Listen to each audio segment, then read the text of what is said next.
Hello बच्चों, कैसे हैं आप सभी। उम्मीद है आप सभी बहुत अच्छे से होंगे और बहुत अच्छे से पढ़ाई भी कर रहे होंगे। बच्चों, कक्षा की शुरुआत करते हैं और आज का जो पाठ है हमारा वो है शब्द विचार मॉर्फोलॉजी। दो या दो से अधिक वर्णों के क्रमबद्ध और सार्थक समूह को शब्द कहते हैं। अ जमा ज जमा अ जमा ग जमा अ जमा र जमा अ बन जाता है अजगर। ये 7 वर्ण है। छोटी ई जमा म जमा आ जमा र जमा अ जमा त जमा अ बन जाता है इमारत। बच्चों, इसमें 7 वर्ण हैं। उपरोक्त उदाहरणों में अजगर और इमारत क्रमशः 7 वर्णों के मेल से बने हैं जो सार्थक अर्थ प्रदान करते हैं। इन्हें शब्द कहते हैं। पद। जब शब्द का प्रयोग वाक्य में व्याकरण के नियमों के अनुसार होता है तब वह पद कहलाता है। वाक्य में उपसर्ग, प्रत्यय, लिंग, वचन और कारक आदि के कारण शब्द का रूप बदल जाता है, किंतु कई बार इसका रूप नहीं बदलता। स्थिति चाहे कैसी भी हो, दोनों प्रकार से वाक्य में आया हुआ शब्द पद कहलाता है।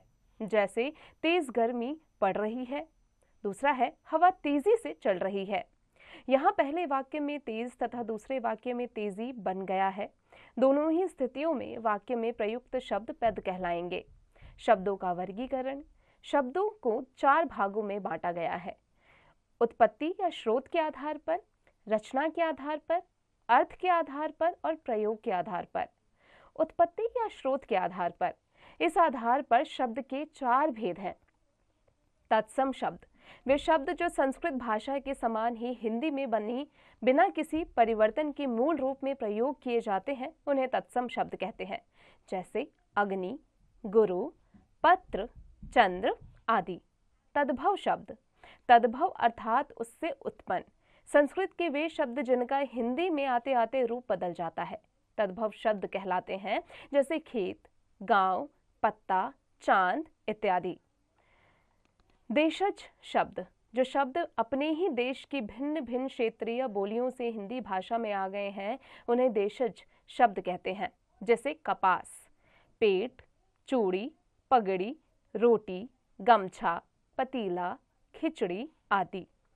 विदेशी शब्द, हिंदी में अनेक शब्द ऐसे हैं जो विदेशी भाषाओं से लिए गए हैं। ऐसे शब्दों को विदेशी शब्द कहा जाता है। जैसे स्टेशन अंग्रेजी, संतरा पुर्तगाली, रिक्शा जापानी, चाय चीनी, औरत अरबी, फौज फारसी इत्यादि। तत्सम और तद्भव शब्दों के कुछ उदाहरण। तत्सम है क्षेत्र और तद्भव है खेत। इसी प्रकार दिवस, दिन, निद्रा, नींद, मयूर, मोर, ग्राम, गांव, अस्थि, हड्डी, दधी, दही। इसी प्रकार है तत्सम मित्र और इसका तद्भव है मीत। दंत, दांत, आम्र, आम, पीत, पीला, भिक्षा, भीख, भ्राता, भाई, मस्तक, माथा। तत्सम और तद्भव इसी प्रकार है। जैसे तत्सम है रात्रि, तद्भव है रात। हृदय, हीय, चंद्र, चांद, प्रत्सर, पत्थर, वानर, बंदर, कोकिल, कोयल, घोटक, घोड़ा। बनावट या रचना के आधार पर, बनावट या रचना के आधार पर शब्दों के निम्नलिखित 3 भेद हैं। रूढ़, जो शब्द परंपरा से ही किसी अर्थ के लिए प्रयुक्त होते हैं, उन्हें विभाजित करने पर उनके भागों से कोई अर्थ नहीं निकलता, उन्हें रूढ़ शब्द कहते हैं। जैसे हाथ, सींग, चित्र, किताब इत्यादि। यौगिक, 2 अथवा 2 से अधिक शब्दों के मेल से बनने वाला शब्द यौगिक शब्द कहलाते हैं। जैसे पाठ जमा शाला, पाठशाला, विद्या जमा आलय, विद्यालय। योग रूढ़, 2 या 2 से अधिक शब्दों के मेल से बनने वाले ऐसे शब्द जो किसी विशेष अर्थ के बोध होते हैं, उन्हें योग रूढ़ कहते हैं। जैसे नीलकंठ, नीला है कंठ जिसका, नीलकंठ भगवान शिव को माना गया है, अतः नीलकंठ शब्द शिव के अर्थ में प्रयुक्त हुआ है। हिमालय, हीम का आलय, यहाँ हिमालय बर्फ के घर को नहीं वरन किसी पर्वत के लिए प्रयुक्त हुआ है। पीतांबर, पीले हैं वस्त्र जिसके, पीले वस्त्र कोई भी पहन सकता है, परंतु यहाँ यह श्री कृष्ण भगवान के लिए प्रयुक्त हुआ है। अर्थ के आधार पर, अर्थ के आधार पर शब्दों के 2 प्रकार होते हैं। सार्थक शब्द, जिन शब्दों का कुछ अर्थ होता है उन्हें सार्थक शब्द कहा जाता है, जैसे पानी, अंडा, रोटी, पहिया इत्यादि।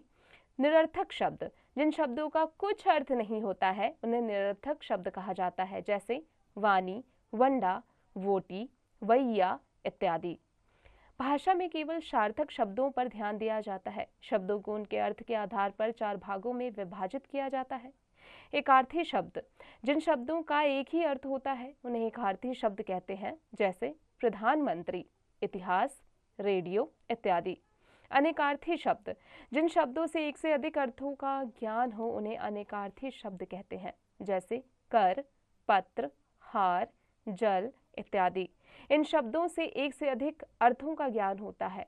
कर हाथ और टैक्स, पत्र पत्ता और चिट्ठी, हार पराजय और गले में पहनने वाला आभूषण तथा जल पानी और जल जाने के अर्थ में प्रयुक्त होता है।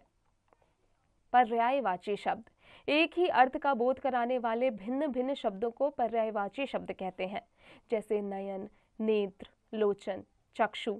इन 4 शब्दों से एक ही अर्थ व्यक्त होता है, आंख।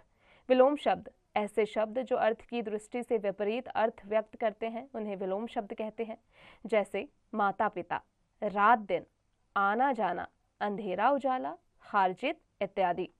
प्रयोग के आधार पर शब्दों का प्रयोग जब वाक्यों में किया जाता है तो उन्हें पद कहते हैं और वे वाक्य में कोई न कोई व्याकरणिक प्रकार्य यानी फंक्शन करते हैं। इन आधार पर शब्दों को 2 भागों में बांटा जाता है। विकारी शब्द, जिन शब्दों का रूप वाक्य में प्रयोग के समय लिंग, वचन, कारक, काल आदि के कारण बदलता है उन्हें विकारी शब्द कहते हैं। संज्ञा, सर्वनाम, विशेषण और क्रियापदों को विकारी शब्द कहते हैं। अविकारी शब्द, जो शब्द वाक्य में प्रयोग करने पर लिंग, वचन, कारक और पुरुष के अनुसार नहीं बदलते उन्हें अविकारी शब्द कहते हैं। क्रिया विशेषण, संबंध बोधक, समुच्चय बोधक तथा विस्मय आदि बोधक शब्दों को अविकारी शब्द कहते हैं। बच्चों अब आ जाते हैं अध्याय संक्षेप यानी लेट्स समराइज पर। सार्थक वर्णों के समूह को शब्द कहते हैं। शब्द को जब वाक्य में प्रयुक्त किया जाता है तो वह पद कहलाता है। शब्द को 4 भागों में वर्गीकृत किया जाता है, स्रोत के आधार पर, रचना के आधार पर, अर्थ के आधार पर और प्रयोग के आधार पर। उत्पत्ति के आधार पर शब्दों के 4 भेद हैं, तत्सम, तद्भव, देशज और विदेशी। रचना के आधार पर शब्दों के 3 भेद हैं, रूढ़, यौगिक, योग रूढ़। अर्थ के आधार पर शब्दों के 2 भेद हैं, सार्थक शब्द और निरर्थक शब्द। प्रयोग के आधार पर शब्दों के 2 भेद हैं, विकारी शब्द और अविकारी शब्द।